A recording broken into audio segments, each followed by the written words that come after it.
चलिए गाइज, आपका session 6 maths and reasoning का स्टार्ट हो चुका है। गाइज यहाँ पे आपको बताया गया था कि देखते हैं कितने गाइज होमवर्क करते हैं, बट यहाँ पे एक भी गाइज होमवर्क नहीं किए थे। तो टोटली आप पे यानी कि सिर्फ तो सिर्फ स्किप कर रहे हैं और कुछ नहीं कर रहे हैं। अगर स्किप गाइज नहीं करेंगे, देखिए बढ़िया ढंग से अगर आप पढ़ेंगे आपको ही ऑलरेडी समझ में आएगा। यहाँ पे गाइज अगर बात करें कि आपको कोई भी इन्फॉर्मेशन गाइज चाहिए तो @यूनियन क्लासेस करके आप टेलीग्राम पे भी ज्वाइन हो सकते हैं, जो कि डिस्क्रिप्शन बॉक्स में लिंक दिया गया है। विदाउट एनी हेजिटेशन देख सकते हैं, जो भी हमसे नए स्टूडेंट्स जुड़ रहे हैं वो सभी आप जो है सिलेबस देख सकते हैं गाइज, डिस्क्रिप्शन बॉक्स में मिल जाएगा। लाइफ टाइम क्लासेस देख सकते हैं। घड़ी के बच्चों के आपके साथ आपके स्टार्ट हो गया है मैथ्स एंड रीजनिंग की क्लासेस। आज टोटली आपको यहाँ पे रीजनिंग की क्लासेस चल रही है, क्योंकि सबसे पहले आप फर्स्ट जो 5 लेक्चर था गाइज उसमें जो है संबंध यानी कि उसमें टोटली आप रिलेशनशिप को पढ़ चुके हैं, रिलेशनशिप। बट यहाँ पे विश्लेषणात्मक आपका स्टार्ट हो रहा है। सेकंड मेथड कैसे होगा नाउ स्टार्ट किया जाएगा, लेकिन उसके पहले गाइज आपको यहाँ पे बता दिया जाएगा जो आपका एग्जाम्पल 5 एंड 6 आपके होमवर्क के दिए गए थे नाउ वो सॉल्व पहले होंगे। कितने गाइज होमवर्क कोई भी नहीं किया है, सिर्फ एक स्टूडेंट्स थे समथिंग्स कुछ ऐसे था नाम, तो वो सिर्फ नाइस सेशन करके भेजेगा और होमवर्क की बात कोई नहीं किया है। आप लोग ऐसा क्यों कर रहे हैं? होमवर्क करोगे तो आपको ही गाइस समझ में आएगा। चलिए देख लेते हैं कि है क्या कि निम्न में से कौन सा वेन डायग्राम, ये जो आपका वेन डायग्राम बना हुआ है गाइस, इनमें से कौन गाजर भोजन सब्जी वर्गों के बीच सही सही संबंध दिखाता है। संबंध कैसा होगा आपका? सही सही। इसमें से थोड़ा सा भी मतलब नहीं कंडीशंस होगा। और यहाँ पे गाइज अगर बता दें तो कल के सेशंस में यहाँ पे आदर्श जी कह रहे थे कि मैम थोड़ा सा फास्ट स्पीड। देखिए भैया स्पीड ज़रूर फास्ट होगी, लेकिन जिस दिन सभी गाइज तैयार हो जाएंगे एक्सेप्ट कर लेंगे। अभी हमें तो सबको लेके चलना है ना। हो सकता है कि थोड़ा सा मतलब आप कैप्चर कर रहे हो, बहुत बढ़िया, थैंक यू, बहुत अच्छी बात है, बेस्ट ऑफ लक, आप आगे बढ़िए। लेकिन कुछ गाइस कैप्चर नहीं कर पाते हैं, साथ में सबको लेके चला जाता है। जिस दिन सभी सीख जाएंगे, सभी कहेंगे मैम फास्ट पढ़ाइए, तो टोटली फास्ट आपको पढ़ाया जाएगा। और आपको गारंटी के साथ कहते हैं कि आपके एग्जामिनेशंस के पहले आपका सिलेबस टोटल कवर करा दिए जाएंगे। अब यहाँ पे गाइस होता है कि कौन से वेन डायग्राम गाजर सब्जी भोजन सभी के वर्गों में आएंगे। इसका करेक्ट आंसर देखिए आपकी बार कितने गाइस जुड़े हुए हैं, कौन कौन सही करते हैं। चलिए, तो आपकी जानकारी के लिए बता दें कि यहाँ पे option number A is the correct answer. क्यों? क्योंकि ये ऐसे कुछ फिगर बना हुआ है, अगर आप देखें तो क्या करेंगे कि सबसे पहले भोजन आता है। भोजन के अंतर यानी कि भोजन के अंतर्गत क्या आएगा आपका? सब्जी आ जाएगा। भोजन के अंतर्गत सब्जी आता है, ये बाधा बा। और सब्जी के अंतर्गत भैया गाजर आता है। क्लियर हुआ बेटा? सेशन बढ़िया लग रहा है, चला जाए आगे। तो गाजर के अंतर मतलब कि भोजन के अंतर्गत सब्जी, सब्जी के अंतर्गत जस्ट गाजर, ये टोटली क्लियर हो गया। ऐसे ही आप देखेंगे अगर एग्जाम्पल नंबर 6, तो एग्जाम्पल क्या होता है 6, उस उदाहरण का चयन करें जो दिए गए वेन आरेख को सर्वोत्तम ढंग से दर्शाता है, सही सही दिखाता है। कैसे कि यहाँ पे जो डायग्राम आपका ये टोटली बना हुआ है गाइज, इसमें ये दिखाना है कि क्या जो चारों ऑप्शन है इसमें से कौन सा सटीक बैठेगा, ये ना होगा। कितने गाइज सही आंसर कर रहे हैं? अच्छी बात है, करते रहे। तो इसमें अगर गाइज बात किया जाए तो option number 4 is the correct answer. D जो होगा वो सही हो जाएगा। क्यों? फिगर आपका कुछ इस तरह से बना हुआ है, अगर आप देखें तो फिगर कुछ इस तरह से, यही तो फिगर है ना। यहाँ पे अब प्राचार्य यहाँ अगर हो गया तो प्राचार्य जो है महिला भी हो सकती है और पुरुष भी हो सकते हैं, तो दोनों यहाँ पे मिला हुआ है। प्राचार्य जो होंगे तो वो जो है प्राचार्य महिला भी हो सकती है, पुरुष भी हो सकते हैं। सेशंस बढ़िया लग रहा है यार, थम्स अप भी करते चलेंगे और ज़्यादा से ज़्यादा सेशंस को आप शेयर भी करते चलेंगे। अब ना स्टार्ट किया जाता है आपका लेक्चर नंबर 6, लेकिन यहीं पे गाइस थोड़ा सा आपका सिर्फ 2 मिनट का लेक्चर आपका थियरी चलता है। कल देखे जब भी थियरी चला तो 9 स्टूडेंट्स के बजाय 5 हो गए, ऐसा क्यों है यार? स्किप करोगे तो कुछ नहीं है। हम कहते हैं अगर आपका रूट नहीं मजबूत होगा, ध्यान दीजिएगा, अगर रूट जिसे बेस कहते हैं यही नहीं मजबूत होगा तो आप क्या करेंगे, कुछ नहीं कर पाएंगे। पहले इसीलिए हम समझाते हैं, 2 मिनट आप समझिए, कवर कीजिए, आफ्टर दैट एग्जाम्पल्स उसमें भी हैं भैया। एग्जाम्पल्स आपके यहाँ 6 हो गए हैं। अब ये देखिए विश्लेषणात्मक वेन आरेख, फिर से देख रहे हैं, देख लीजिए आप, नहीं तो कहेंगे कि मैम थियरी बहुत ज़्यादा, थियरी नहीं रखे हैं तो थोड़ा सा ये देखो एग्जाम्पल सब कुछ है। सो स्किप नहीं करना है आपको गाइज, स्किप बिल्कुल नहीं करोगे। और जो अब भी स्किप करते चलेंगे वो उनका तो गया काम से, लाइव भी स्किप होने वाली है। जिस दिन आप एग्जामिनेशन में बैठेंगे ऐसे एग्जाम्पल दे दिया जाएगा, जब आप समझे नहीं रहेंगे तो टोटली कर क्या पाएंगे। समझ में आ रहा है, चला जाए फिर, भागना नहीं है ना, स्किप नहीं करेंगे, बिल्कुल नहीं करेंगे। टेलीग्राम पे हर बार बुलाया जाता है, सिर्फ आते हैं 2 मिनट 3 मिनट 1 मिनट जुड़ के फिर से चले जाते हैं। कोई तो 10 ही सेकंड जुड़ता है, फिर से स्किप कर जाते हैं। तो यार यहाँ पढ़ने के लिए जुड़िए, एंड तक पढ़िए और टोटली सेशंस आप कवर कीजिए। और जो ना समझ में आए एज अ ऑफलाइन टीचर की तरफ से पूछिए। और भी चैनल्स पे क्या होता है कि अगर आप पूछते हो तो ये सोचोगे कि रिप्लाई नहीं मिलेगी, सो टोटली गाइज आपको रिप्लाई मिलेगी, ज़रूर मिलेगी। फर्स्ट कंडीशंस गाइज यहाँ पे, यानी कि सेकंड प्रकार होगा विश्लेषणात्मक वेन आरेख।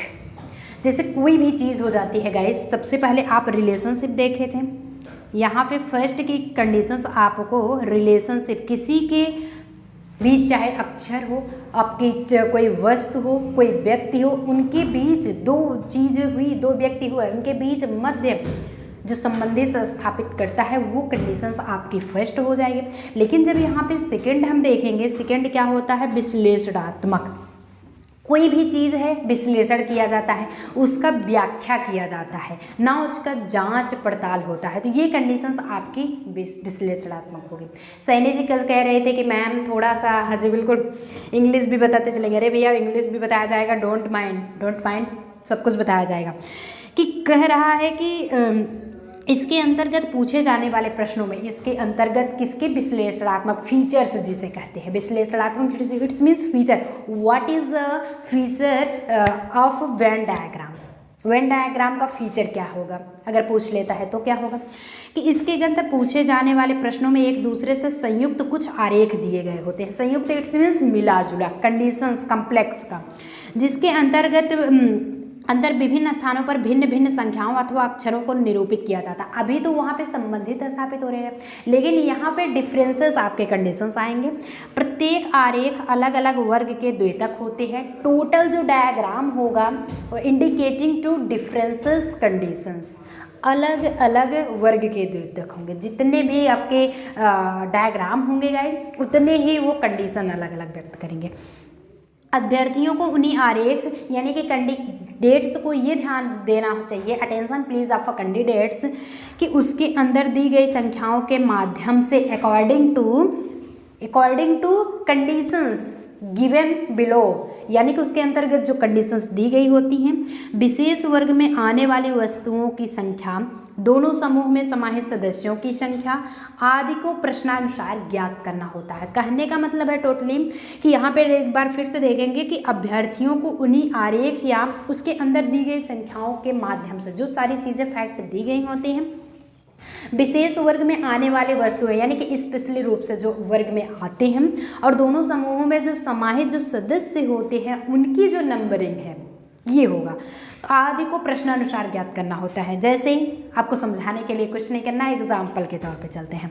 चलिए एग्जाम्पल्स यहाँ पे दिया जा चुका है ऑलरेडी, एग्जाम्पल्स है आपका एग्जाम्पल 7, क्योंकि आपका 4 फर्स्ट में सेकंड सॉल्व कराया गया एंड 5 एंड 6 जो था आपका एज अ होमवर्क था। बट यहाँ पे गाइस जो एग्जाम्पल नंबर 7 होगा वो क्या है कि यदि वृत्त लंबे व्यक्तियों को, वृत्त क्या कह रहा है, लंबे व्यक्तियों, जैसे जैसे फिगर बना हुआ है ये ध्यान देंगे, ये वृत्त जो है लंबे व्यक्तियों को हुआ। अब त्रिभुज सैनिकों को, और जो त्रिभुज बना हुआ है ये किसको इंडिकेट करता है, सैनिकों को, और वर्ग सशक्त व्यक्तियों को निरूपित करता है। जो वर्ग है ये सशक्त व्यक्ति,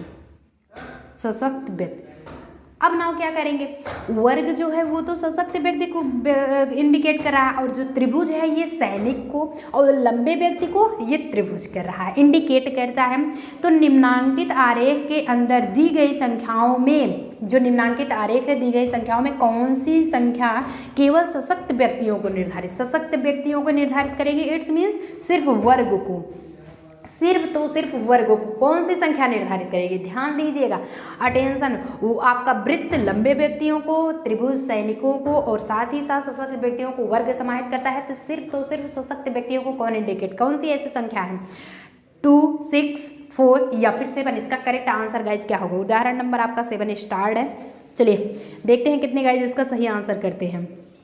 जी बिल्कुल बने रहेंगे, सही आंसर तो करते ही करते चलेंगे, अच्छी बात है, आप लोग करते भी रहेंगे।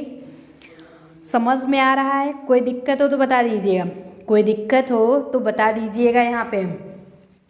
यहाँ पे 6 ऐसी संख्या होगी, जितने भी ऑप्शन सी बता रहे हैं वो सभी गाइस सही हो जाएंगे कि option number C is the correct answer. 6 संख्या ऐसी होगी सिर्फ तो सिर्फ सशक्त सैनिकों को ही इंडिकेट कर रही है।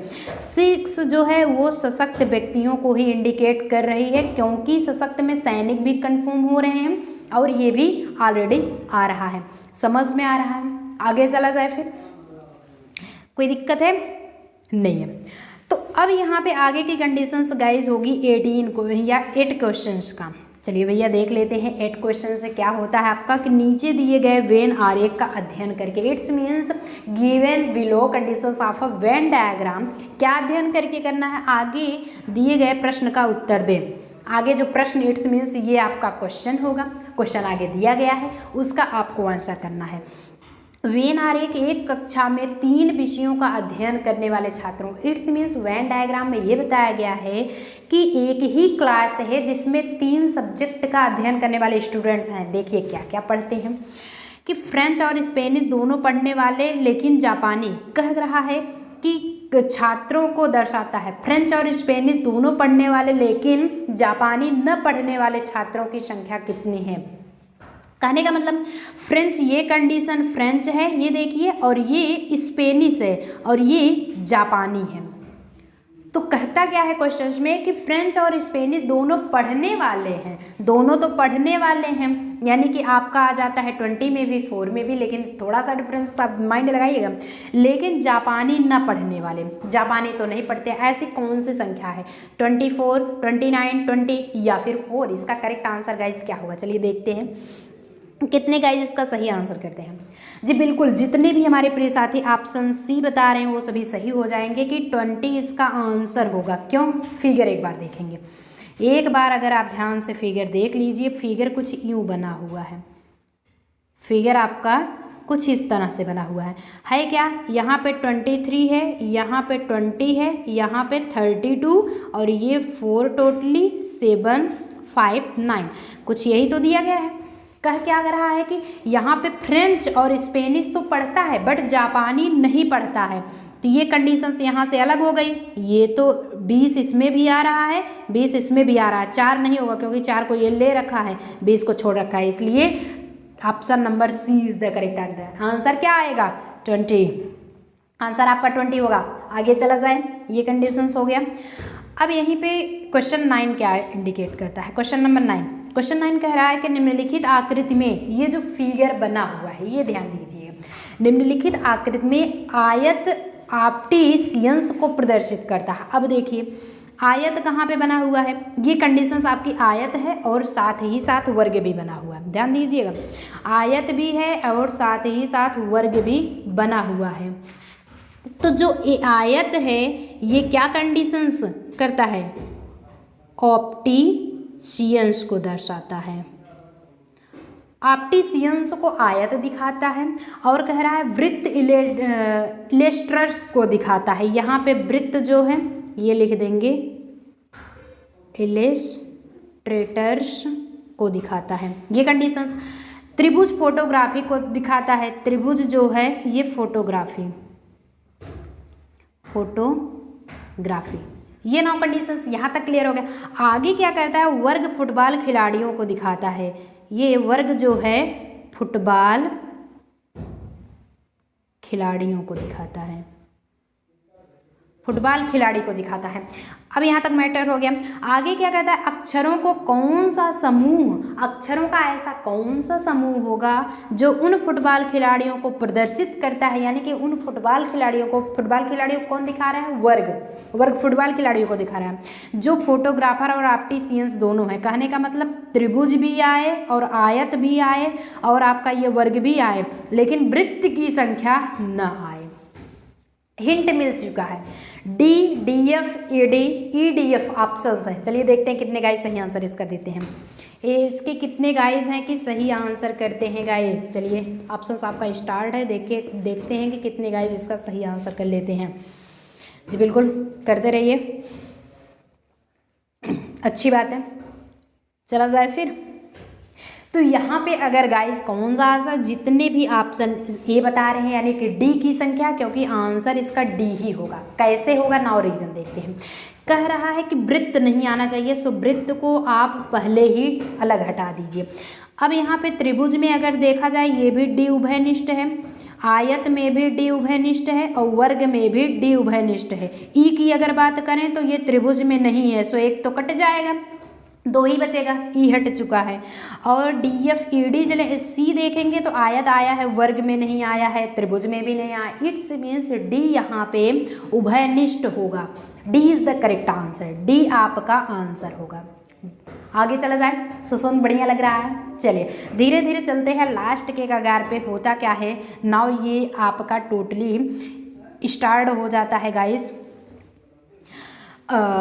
उदाहरण संख्या कह क्या रहा है, सबसे पहले ये देखेंगे। उदाहरण नंबर संख्या 10 और 12 नीचे दिए गए आरेख का अध्ययन कीजिए, यानी कि आपका 10 से लेकर के 12 तक आपका 10, 11 एंड 12 जो तीनों क्वेश्चंस हैं इनका अध्ययन करना है अकॉर्डिंग टू उसके वेन डायग्राम की। ये जो फिगर बना हुआ है नीचे दिए प्रश्नों के उत्तर विकल्पों में से चुनिए, विकल्प में से चुनना है। ये डायग्राम कुछ इस तरह से बना हुआ है और नाउ इंडिकेट कर रहा है कौन किसको इंडिकेट कर भी रहा है। आपका यहाँ पे जो त्रिभुज बना है, ये अगर आप देखेंगे जो त्रिभुज बना है, इट्स मीन्स इस तरह से त्रिभुज बना है गाइज, वो चाय पीने वाले व्यक्तियों की संख्या है। वृत्त आपका कॉफ़ी पीने वालों की संख्या, एंड जो इस तरह के यानी कि आयत के आकार के बने हैं वो शराब पीने वालों की संख्या है।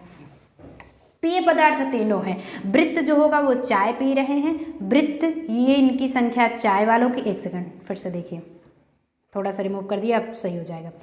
ये चाय, वृत्त चाय वाले हैं, ये शराब वाले हैं और ये जो हैं कॉफ़ी वाले हैं।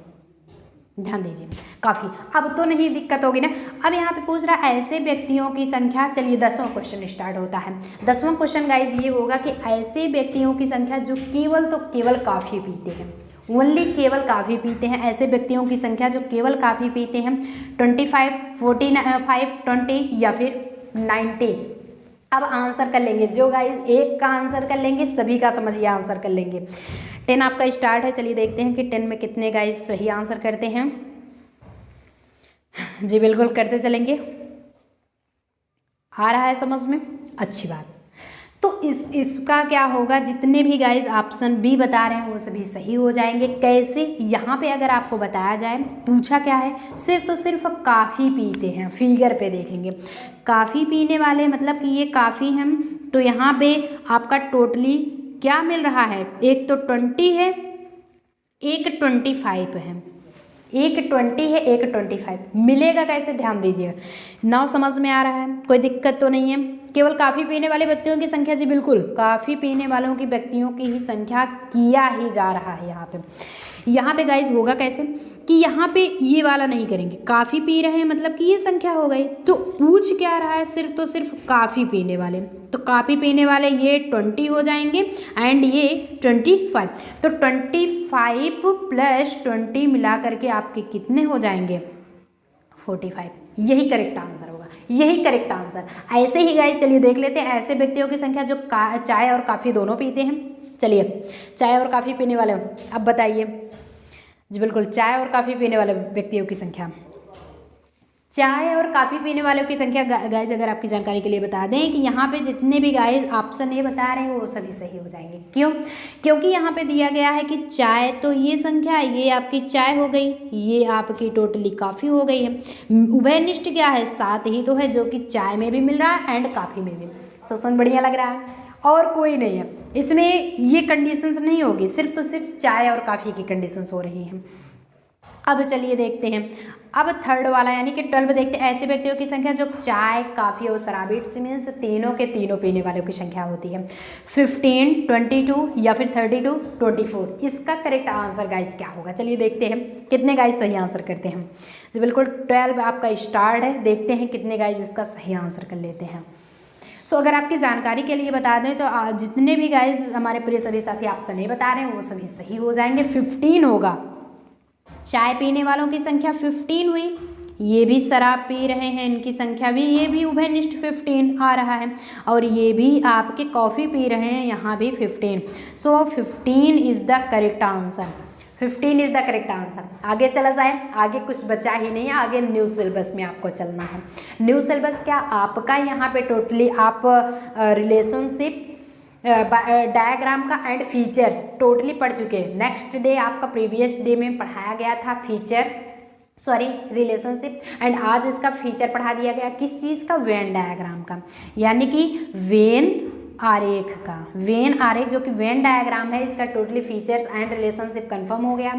अब आप एग्जांपल्स के तौर पे समझ भी लिए हैं। नाउ नेक्स्ट सेशंस में गाइज आपको प्रैक्टिस सेट सॉल्व कराया जाएगा।